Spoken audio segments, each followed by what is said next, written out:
کائنات کے نبی ہیں، یہ وہ ہیں جنہیں آج امت نے بھلایا تو ذلتوں اور پستیاں ان کا مقدر بن گئیں، یہ تیل کے مالک بنے، اللہ نے انہیں ذلیل و رسوا کر کے دکھا دیا، یہ سونے چاندی کے مالک بنے، یہ زمینی ذخائر کے مالک بنے، پر انہوں نے اپنے نبی سے بے وفائی کی، اس کی زندگی کا مذاق اڑایا، اس کی زندگی کو گھروں سے نکالا، بازاروں سے نکالا، یونیورسٹیوں سے نکالا، عدالتوں سے نکالا، ایوانوں سے نکالا، شہروں سے نکالا، دیہاتوں سے نکالا، جسم سے نکالا، لباس سے نکالا، معاشرت سے نکالا، سیاست سے نکالا، تجارت سے نکالا، زراعت سے نکالا، عدالت سے نکالا، جو تمہارے لیے آیا تمہارے لیے پگھل گیا،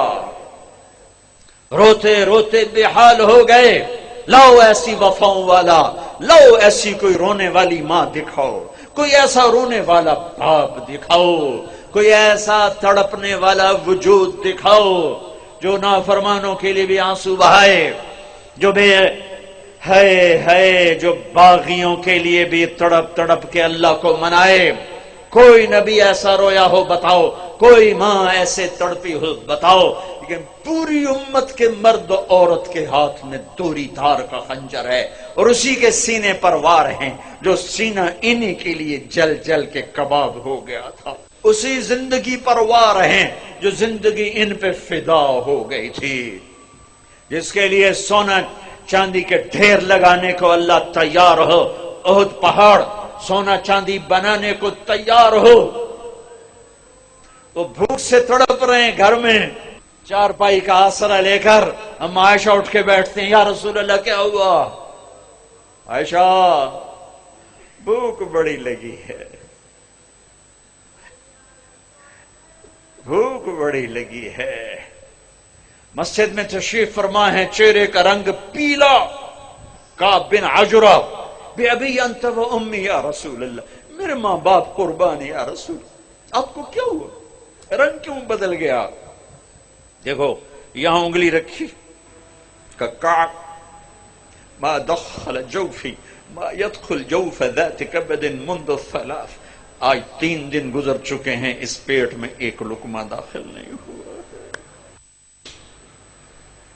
ان کی امت کا تاجر کہتا ہے جھوٹ نہ بولوں تو روٹی کہاں سے کھاؤں، افسر کہتا ہے رشوت نہ لوں تو روٹی کہاں سے کھاؤں، منڈی کا تاجر کہتا ہے ملاوٹ نہ کروں تو پیسہ کہاں سے کھاؤں۔ آپ باغ میں داخل ہوئے، عبداللہ بن عمر ساتھ ہیں، کھجوریں گری پڑی تھی، آپ اٹھا کے صاف کر کے کھانے لگے۔ عبداللہ تو نہیں کھاتا؟ کہا جی مجھے بھوک نہیں۔ کہ عبداللہ مجھے بھوک لگی ہے، آج چوتھا دن ہے میں نے کچھ نہیں کھایا، چوتھا دن، اور امت پراٹھوں پہ بک گئی،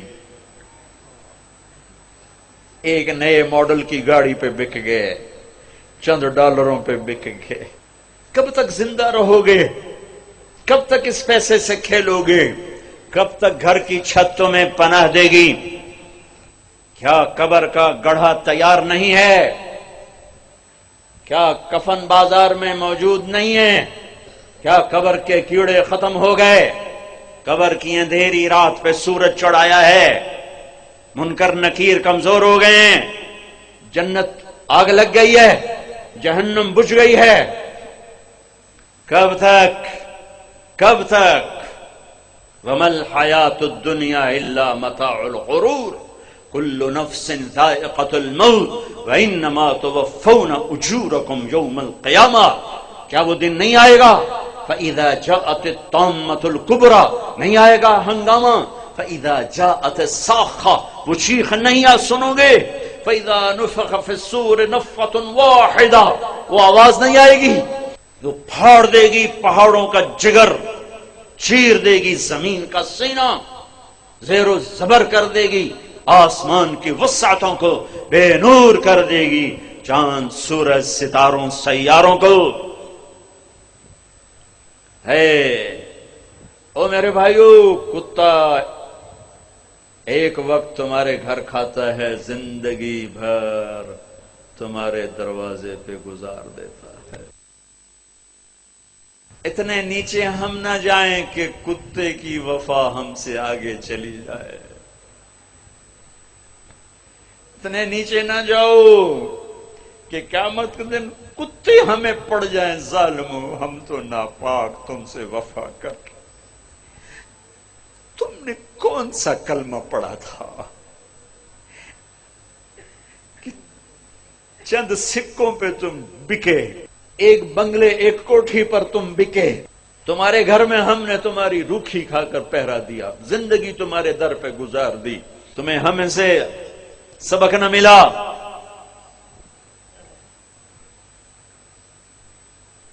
ایک چھوٹا سا کتے کا بچہ کہیں ہمارے گھر آ گیا، ہماری ماں زندہ تھی، باپ فوت ہو گئے تھے، ہم دونوں بھائی غیر حاضر، میری ماں نے نوکروں سے کہہ دیا اس کو روٹی ڈال دیا کرو، وہ اسی گھر کا ہی ہو کے رہ گیا، کبھی آنا جانا ہوتا تو نظر آتا، ہماری ماں مر گئی اسے تو نہیں پتا چلا کہ مجھے کھانا کھلانے والی مر گئی۔ وہ کتا اسی گھر میں بھوکا پیاسا مر گیا، گھر نہیں چھوڑا، اس کی لاش گھر سے نکلی اور پیغام دے گی طارق جمیل کو، کہہ دیں کہ نمک کے ساتھ یوں وفا کی جاتی، اللہ سے بڑھ کے کون ہے محسن، اللہ کے نبی سے بڑھ کے کون ہے محسن؟ دو ہی تو ہستیاں تھیں جن سے وفا کرنی تھی، ایک اللہ ایک اس کا رسول۔ جاؤ یونیورسٹیوں میں دیکھو جوان کیا کر رہے ہیں، کو ایجوکیشن نے کیا قیامت ڈھا دی ہے، حیا کے جنازے کب کے اٹھ گئے، غیرت کا دامن تار تار، حیا کسی کونے میں آنسو بہاتا پھر رہا ہے۔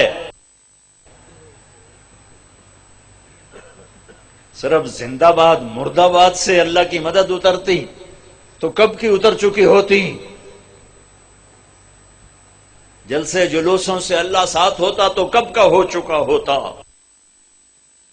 زندگیاں بدلنی پڑیں گی، زندگیاں بدلنی پڑیں گی، اتنی وفا کتے جتنی وفا پہ آنا ہوگا، چلو انسانوں جیسی نہ صحیح، جانور جیسی کر لو، جانور جیسی، تو یہ دنیا بھی تمہاری ہے آخرت بھی تمہاری۔ اللہ اقبال کی قبر ٹھنڈی کرے کہ محمد سے وفا تو نے تو ہم تیرے ہیں، یہ جہاں چیز ہے کیا لوح و قلم تیرے۔ پانچویں آسمان پہ ہارون علیہ السلام کھڑے ہیں پھولوں کے ہار لے کر، چھٹے آسمان پر موسیٰ علیہ السلام کھڑے ہیں پھولوں کے ہار لے کر، ساتویں آسمان پر ابراہیم علیہ السلام کھڑے ہوئے ہیں۔ نبی کہہ رہے تھے ہمارے بھائی آ گئے، ہمارے بھائی آ گئے، نبی آ گئے، بھائی آ گئے۔ جب ابراہیم علیہ السلام آئے تو کہنے کہ میرا بیٹا آ گیا، بیٹا میرا بیٹا آ گیا۔ سدرۃ المنتہا پہ جبریل بھی اٹک گئے، یا رسول اللہ آگے میرے پاس ویزا کوئی نہیں، آگے ویزا کوئی نہیں، آج کی زبان میں آگے ویزا کوئی نہیں، بغیر ویزے کے گیا تو جل کے راکھ ہو جاؤں گا۔ پھر میرا اللہ تھا اور اس کا حبیب تھا، سورا عالم۔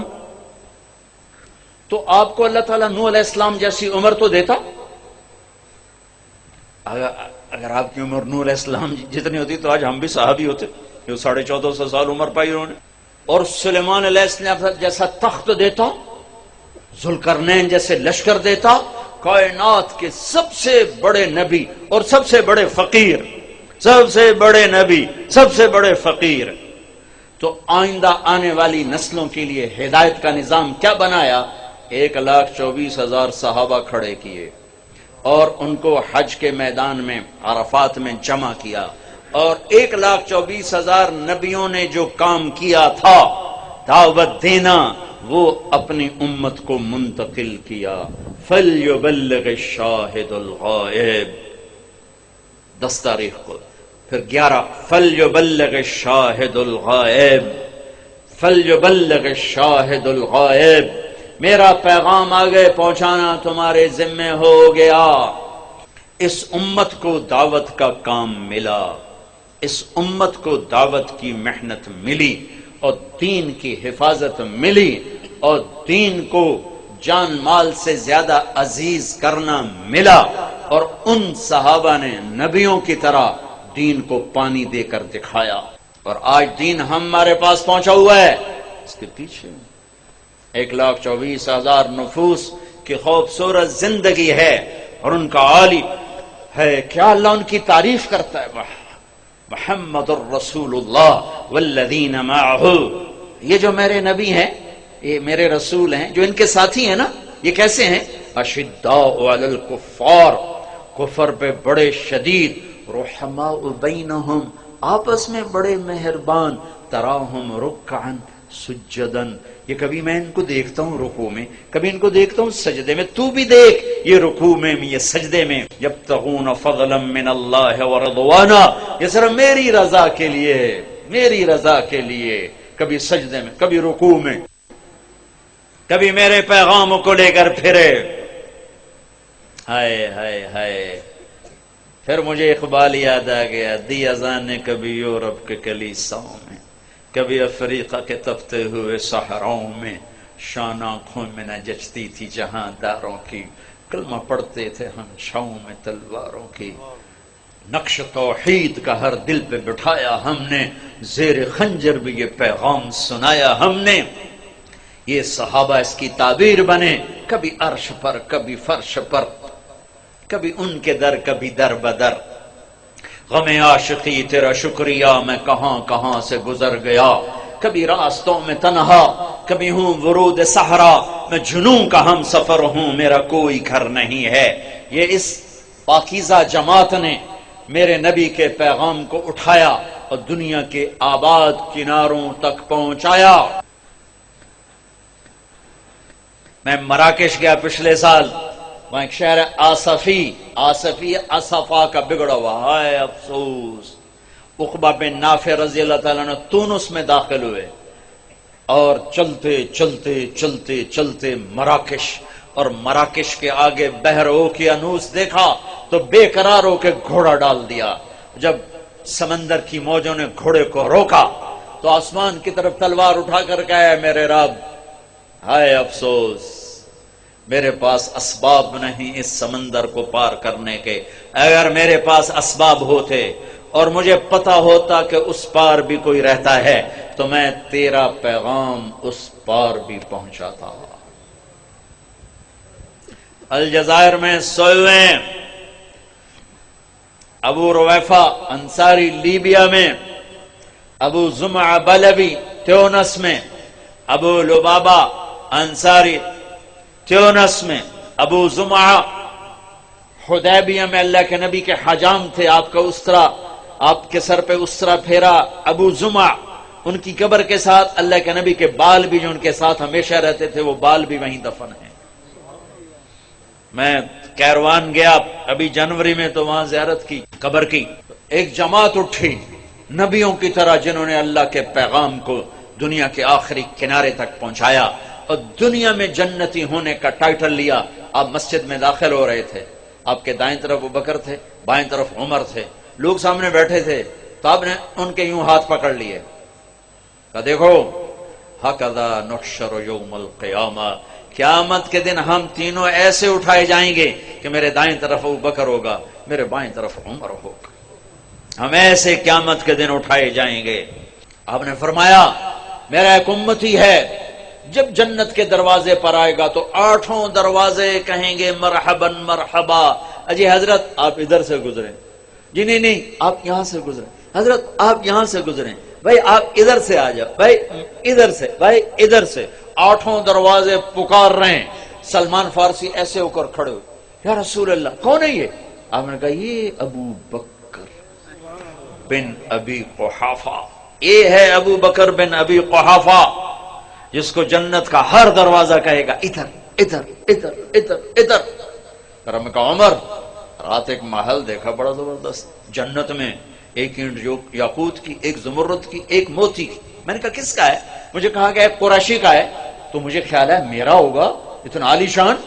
تو میں آگے بڑھا تو فرشتے نے کہا آپ کے غلام عمر بن خطاب کا ہے۔ پھر آپ نے عثمان کو دیکھا، عثمان جنت میں ہر نبی کا ایک رفیق ہے، میرا رفیق تو ہوگا۔ پھر علی پاس بیٹھے تھے، انہوں نے کہا ہاتھ پکڑا اور یوں قریب کر کے اپنے سینے کے ساتھ کر لیا، کہا علی راضی ہے؟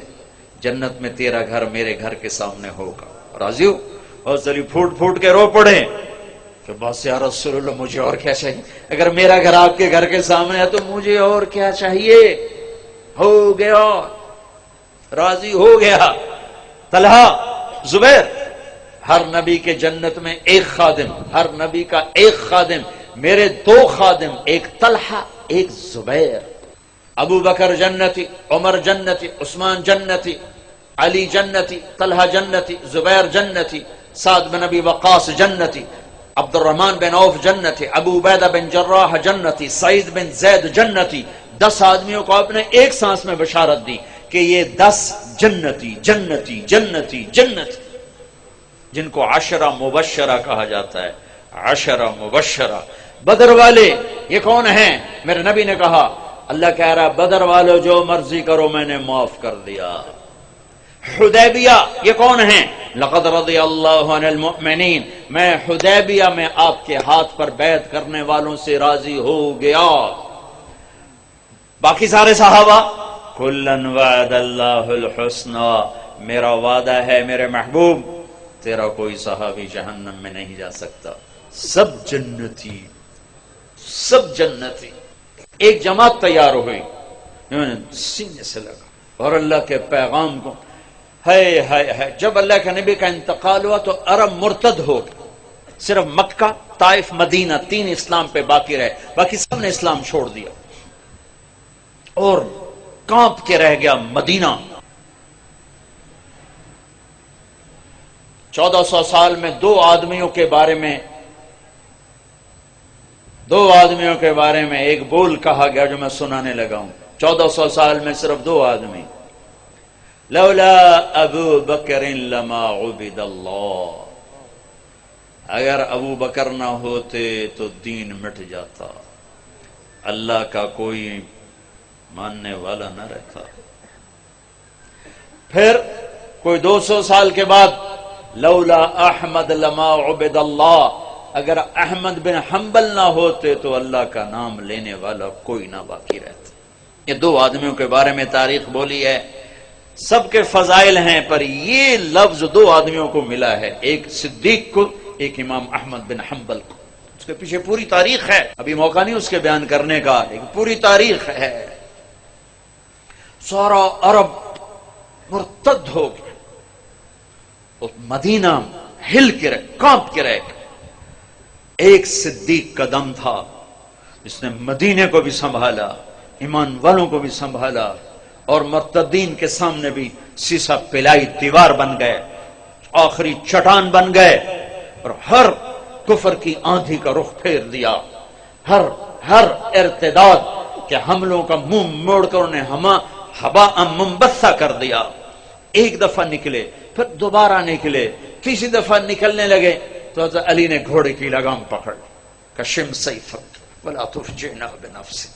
ابوبکر، میں تمہیں اللہ کے نبی کا قول یاد دلاتا ہوں جو احد کی جنگ میں انہوں نے تمہیں کہا تھا، وہی آج میں تمہیں کہتا ہوں، اپنی تلوار نیچے کر لے، اپنی موت سے ہمیں تکلیف میں نہ پہنچا، تو مر گیا تو اسلام کا سنبھالنے والا کوئی نہ ہوگا۔ تو ابوبکر صدیق نے گھوڑے کی لگام چھڑائی، کہا علی میرے بارے میں مجھے کوئی نصیحت نہ کر، میں اپنے ہوتے ہوئے دین میں کمی برداشت نہیں کر سکتا۔ پھر نکل گئے، یہاں تک کہ 1 سال ایسے گھومی ہے جنگ کی چکی، ایک پل چین نہیں تھا، لیکن 1 سال میں سارے ارتداد کی آگ کو ٹھنڈا کر دیا۔ اور پھر 1 سال کے بعد شام کی طرف، عراق کی طرف بھیجا ہے صحابہ کو اللہ کا پیغام دے کر کے، جاؤ اقوام عالم کو اللہ کا پیغام۔ یہ فاتح بن کے نہیں نکلے تھے، ملک فتح کرنے نہیں نکلے تھے، یہ اللہ کا پیغام لے کر نکلے تھے۔ بھائیو، دنیا میں دین کے زندہ ہونے کا سبب نبیوں کی محنت دعوت، جس کو صحابہ نے زندہ کیا تو 3 بر اعظم میں اسلام کی شکلیں قائم ہو گئی۔ پھر امت نے بھلا دیا، اتنا بھلایا کہ بھولنا بھی بھول گئے۔ مدت ہوئی سیاد نے چھوڑا بھی تو کیا، تاب پرواز نہیں، راہ چمن یاد نہیں۔ تبلیغ کا کام ایسا چھوٹا، دعوت نکلنے والے کو بھی نفع دیتی ہے، سننے والے کو بھی نفع دیتی۔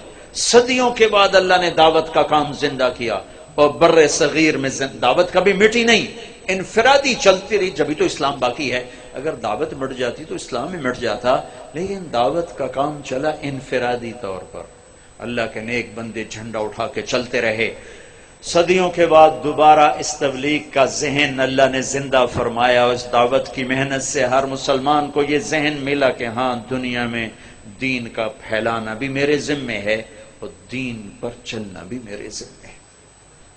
ابھی ذہن بنا ہے، ابھی عمل سے بہت دور ہیں، ابھی ذہن بنا ہے، یہ بھی بہت بڑی اچیومنٹ ہے کہ ذہن بنا ہے۔ کچھ تصور ہی نہیں تھا کہ ہم اللہ کو راضی کرنے کے لیے آئے ہیں، آخرت ہماری منزل ہے، اللہ ہماری منزل ہے، جنت ہمارا ٹھکانہ ہے، دنیا گزرگاہ ہے۔ کون جانتا تھا؟ نماز روزے تک بس اسلام رہ گیا تھا، حج عمرے تک اسلام رہ گیا تھا۔ شکاری نے چھوٹا سا آشیانے سے پرندہ انڈے سے نکلا ہی بچہ اٹھا لیا اور آ کر اپنے پنجرے میں بند کر دیا۔ ایک کوٹھالی میں پانی رکھ دیا، ایک کوٹھالی میں اس نے دانہ رکھ دیا۔ اس کی آنکھ کھلی تو اس نے پانی اور دانہ دیکھا، ایک چھوٹا سا پنجرا دیکھا۔ اس نے اسی کو اپنا آسمان سمجھا، اسی کو اپنی فضا سمجھا، اور دانے اور پانی تک جانا اپنی زندگی کی پرواز سمجھا، تو اسی میں وہ پروان چڑھ کے اسی کا وہ عادی ہو گیا۔ ایک دن شکاری کو رحم آیا، اس نے اگر پنجرے کا دروازہ کھولا کہ بچے جا، اپنی فضاؤں کی طرف لوٹ جا، اپنے چمن آشیانے کی طرف لوٹ جا، تو وہ پرندہ بڑی معصومیت سے کہتا ہے، تاب پرواز نہیں، راہ چمن یاد نہیں، مدت ہوئی صیاد نے چھوڑا بھی تو کیا، تاب پرواز نہیں، راہ چمن یاد نہیں۔ میرے دوست، تو نے مجھے اس وقت چھوڑا ہے جب میں اڑنا بھی بھول چکا ہوں اور اپنے چمن کی راہیں بھی بھول چکا ہوں، اپنے آشیانے کو بھول چکا ہوں۔ بس مجھے اسی دانے پانی پہ رہنے دے، اسی پنجرے میں پھڑ پھڑانے دے، یہی میری دنیا ہے۔ یہ دکان کا پنجرا، یہ فیکٹری کا پنجرا، یہ وزارت کا پنجرا، یہ روٹی کا پنجرا، یہ پانی کا پنجرا، یہ گاڑیوں کے پنجرے، ان کو کہتے ہیں اور نکلو، وہ کہتے ہیں تاب پرواز نہیں، راہ چمن یاد نہیں۔ ایک فون آیا، میں روم سے واپس آ رہا ہوں پاکستان کے لیے، ایئرپورٹ پر فون آیا کہ جی میں ملک نعیم بول رہا ہوں، میری زندگی بدل گئی، میری زندگی بدل گئی۔ میں شراب بیچتا تھا، آپ بیان کر کے گئے، میں 2 راتیں سو نہیں سکا، میں نہیں سو سکا، آخر میں اپنے ضمیر کی آواز کو نہیں دبا سکا، میں نے سب کچھ توڑ پھوڑ دیا ہے، اور میں نے سب ختم کر کے توبہ کی ہے، اور مجھے یوں لگتا ہے کہ میں نہا کے فریش ہو کے باہر آ گیا ہوں، مجھے سکون آ گیا، مجھے سکھ آ گیا ہے۔ کہو نا پولی، جرم سے نفرت کرو مجرم سے نہیں، شراب سے نفرت کرو شرابی سے نہیں، جھوٹ سے نفرت کرو جھوٹے سے نہیں، برائی سے نفرت کرو برے سے نہیں، تو تمہیں بڑے بڑے ہیرے ملیں گے، بڑے بڑے ہیرے ملیں گے۔ جو گندگی میں پڑے ہوئے ہیں صرف ان کو دھو کے سجانے کی ضرورت ہے۔ جس انسان مرد عورت کے اندر کلمہ ہے وہ بہت قیمتی ہے، چاہے کوئی سٹیج پہ ناچ رہی ہے اور چاہے کوئی جوے کا اڈا چلا رہا ہے، اندر کہیں نہ کہیں اللہ کی چپ موجود ہے، کوئی جا کے ایکٹیویٹ کر دے، کہیں نہ کہیں محمد رسول اللہ صلی اللہ علیہ وسلم والی چپ موجود۔ میرا اپنا کزن تھا، جوانی میں مر گیا، ساری زندگی پینے پلانا، اس کی گاڑی میں بیٹھا تھا، وہ چلا رہا تھا، میں پاس بیٹھا تھا، مجھ سے کہنے لگا، طارق بھائی میں نے آج تک کبھی بیت اللہ کی طرف منہ کر کے تھوکا نہیں، میں نے اس کو ایسے دیکھا، اور اس کی نماز سال میں 2، عید الفطر عید البقر، یا میں کبھی پکڑ کے لے آ کے آؤ بھائی نماز پڑھ لیں بس، لیکن اندر میں چپ موجود ہے۔ مجھ سے کہنے لگا، میں نے کبھی بیت اللہ کی طرف منہ کر کے تھوکا نہیں، مجھے شرم آتی۔ مسلمان کو ہلکا نہ سمجھو، جو جھوٹ موٹ سے بھی کہتا میں مسلمان ہوں، اس کو گلے سے لگا، تو میرا بھائی ہے، پھر اس کے اندر سے نکلیں گے جوہر۔ ہر ایک کو رد کرنا، ہر ایک کو رد کرنا، ہر ایک سے نفرت کرنا۔ میرا ملک جل گیا ہے نفرتوں کی آگ میں، ہر شعبے میں نفرت نفرت نفرت نفرت۔ میرے نبی نے فرمایا اسلام کا سب سے مضبوط عمل بتاؤ؟ کہا جی نماز کا نہیں، جہاد نہیں، روزہ نہیں، حج نہیں۔ اچھا تو پھر کیا؟ فرمایا سب سے مضبوط عمل اللہ کے لیے محبت، محبت سیکھو۔ برے سے برا توبہ کر جائے گا، توبہ کر جائے گا۔ برے کو برا کہنے سے وہ برائی سے نہیں نکل سکتا۔ نشہ پلا کے گرانا تو سب کو آتا ہے، مزہ تو تب ہے کہ گرتے کو تھام لے سب۔